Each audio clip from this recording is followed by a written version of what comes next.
With the updates to Breath of the Wild and Tears of the Kingdom on Nintendo Switch 2, we've gotten a ton of voice memories in each game through the Zelda Notes app. Little bits of lore and world building that have added more flavor to this version of Hyrule. Welcome to MojoPlays, and today we are going over the 10 most interesting voice memories we've managed to find in these new additions. There is no need for thanks. I merely watched over its renewal. But before we dive in, we publish new content all week long. So be sure to subscribe and ring the bell to get notified about our latest videos.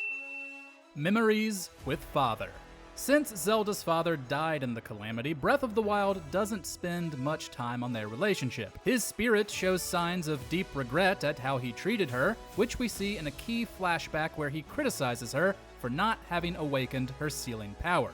This makes Memories with Father, found on Mount Hylia in the new edition, quite interesting. Zelda speaks of being here with her father, where he treated her more kindly, speaking of learning to cook, paraglide, and remembering him wrapping her in a warm doublet.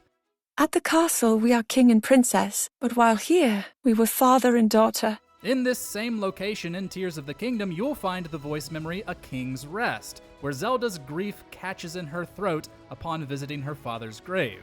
It's a small but appreciated way to make their relationship a bit warmer than what we originally saw.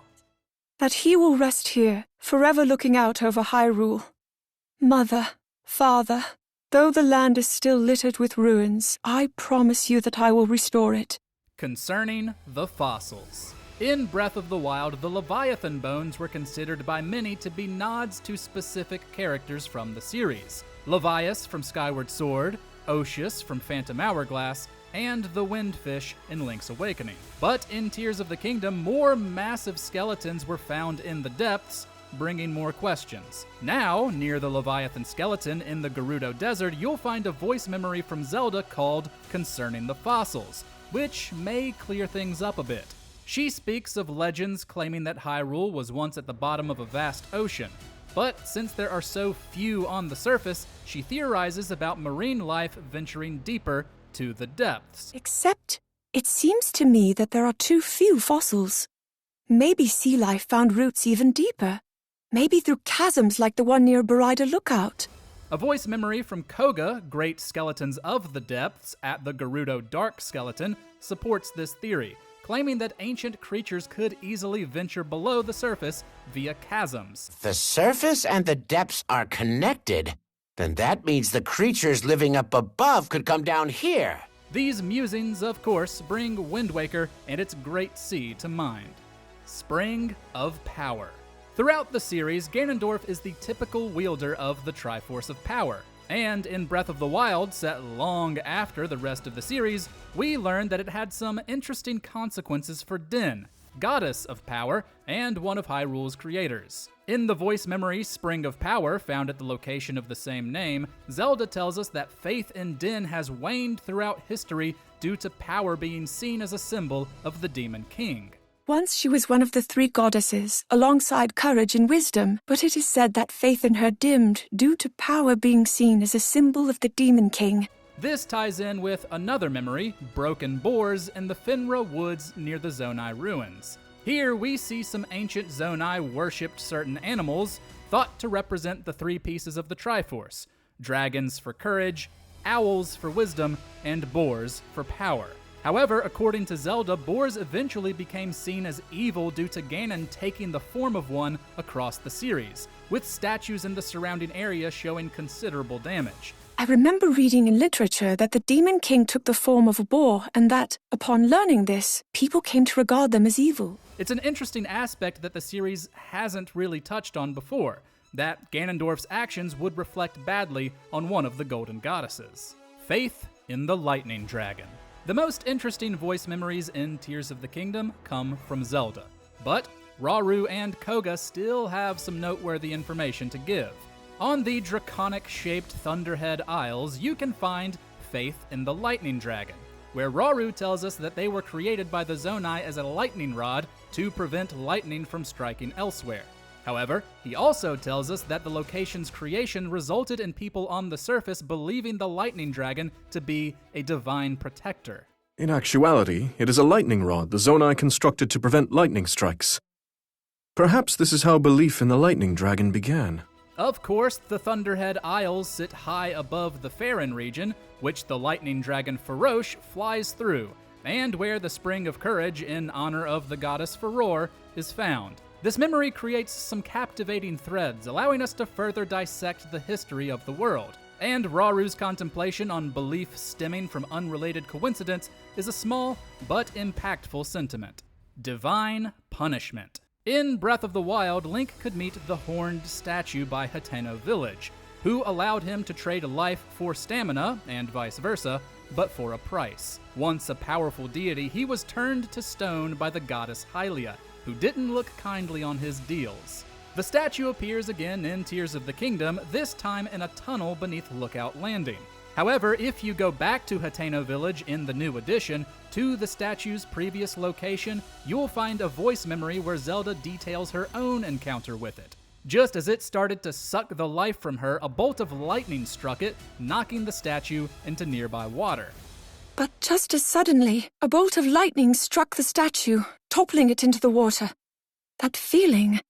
I do not think the statue had good intentions.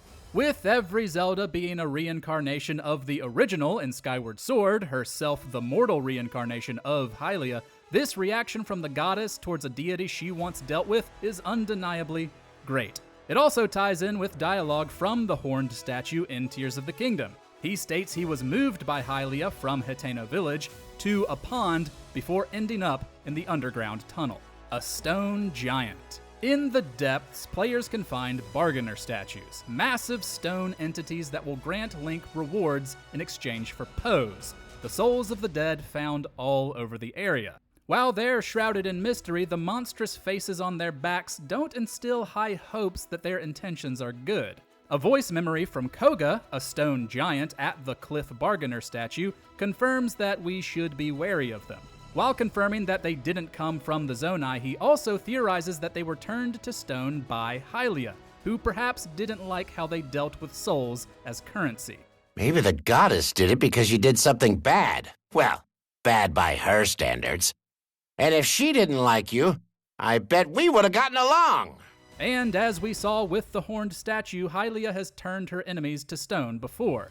Regardless, if you want to find certain armor or replace legendary weapons after they break, Link will have to get his hands dirty. Just don't let Zelda find out about them.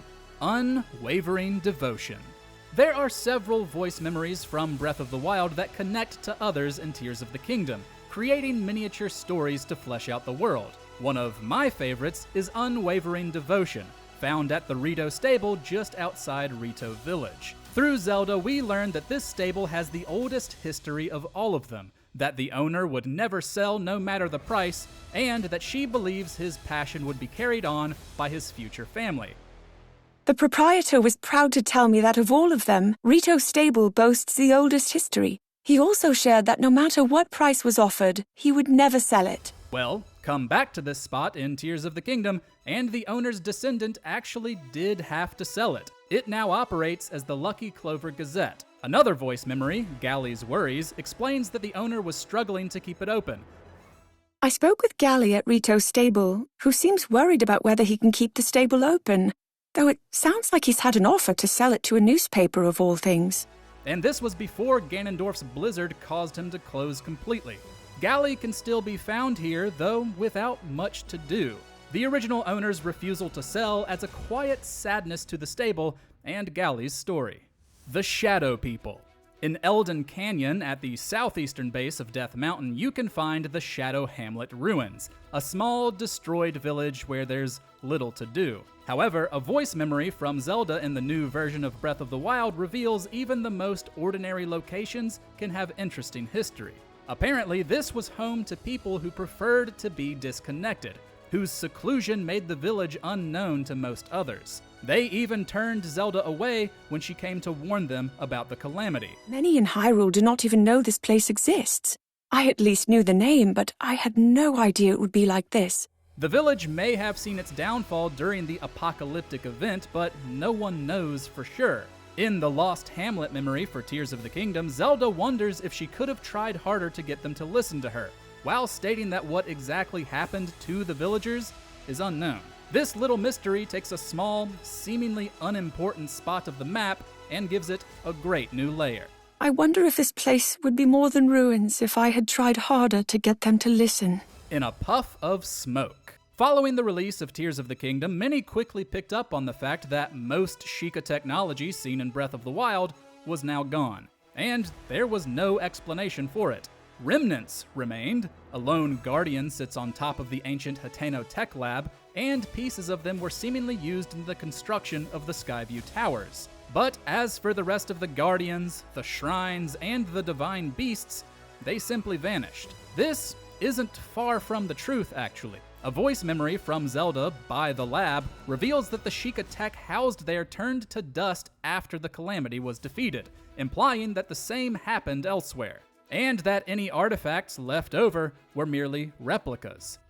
It seems that when the calamity was defeated, all of the ancient relics here at the Hateno Ancient Tech Lab turned to dust and disappeared. All that remains are replicas of the originals, and with those gone, these are even more valuable. It isn't exactly a satisfying answer since it brings up more questions, but it is an answer, at least. Satori Mountain's cherry blossoms. The cherry blossom tree on Satori Mountain is one of the most beautiful locations in Breath of the Wild, especially if you visit when Satori, the location's guardian spirit, is present. Zelda's voice memory here speaks of the only 2 cherry blossom trees in the kingdom, worshipped for their ability to purge evil spirits and referred to as the Father and Mother tree. There are only 2 cherry blossom trees in Hyrule. They have been referred to as the Father Tree and Mother Tree. I imagine this is because the cherry blossom trees are sometimes worshipped for their supposed ability to purge evil spirits.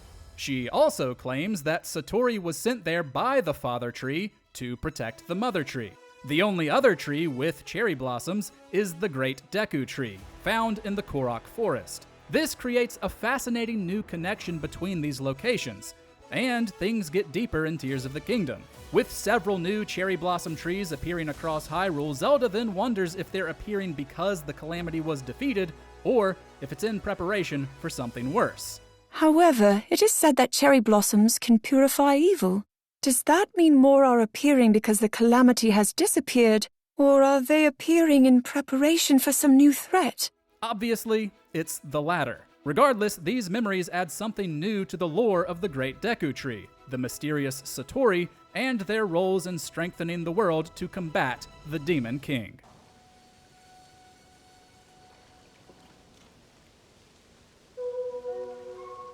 What are some of the more interesting things you've learned from the new voice memories? Share your findings with us in the comments.